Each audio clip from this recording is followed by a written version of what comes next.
তো আমাদের মন্টু উঠেছে। আর যেটা বলার জন্য তোমাদেরকে ভিডিওটা অন করলাম সেটা হচ্ছে, এখন সিজন চেঞ্জের সময় হঠাৎ করেই সিজনটা একটু বেশিভাবেই চেঞ্জ হয়ে গেল। মানে যেখানে রুম হিটার চালাতে হচ্ছিলো সেখানে পারলে পাখা চালালে ভালো হয়। তো এই মুহূর্তটাতে যেটা হয়, বাচ্চাদের নাক বন্ধ হওয়ার সম্ভাবনাটা বেশি থাকে। আমার মেয়ের ক্ষেত্রেও দেখেছি আমি, সেই জন্যই বললাম। তো আমি কি করেছি, আমাকে আমার ডক্টর, যিনি মানে ওর অপারেশন থিয়েটারে ছিল, ডক্টর এস নন্দী, উনি আমাকে বলেই দিয়েছিলেন ওকে নেজাল ড্রপটা ইউজ করতে।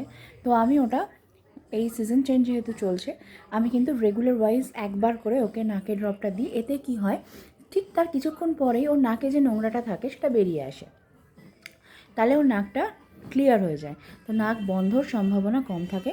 অনেক সময় দেখা যায় বাচ্চা খুব ঘ্যান ঘ্যান করছে বা ঘুমোতে পারছে না, এটা কিন্তু এই সিজন চেঞ্জে নাক বন্ধের জন্য হয়। আমি ন্যাজো ক্লিয়ার স্যালাইন ওয়াটারটা ইউজ করি, তোমরা তোমাদের ডক্টরের সাথে কনসাল্ট করে কিন্তু ইউজ করতে পারো। আমি যেটা আমার কাছে ইউজফুল, আমি ভাবলাম তোমাদের সাথে সেটা শেয়ার করি। আমি কোনো মেডিকেল পার্সন নই, আমার যেহেতু মেয়ের ক্ষেত্রেও করেছি এবং ওর ক্ষেত্রেও করছি, তাই জন্যই তোমাদের সাথে শেয়ার করা। টাটা।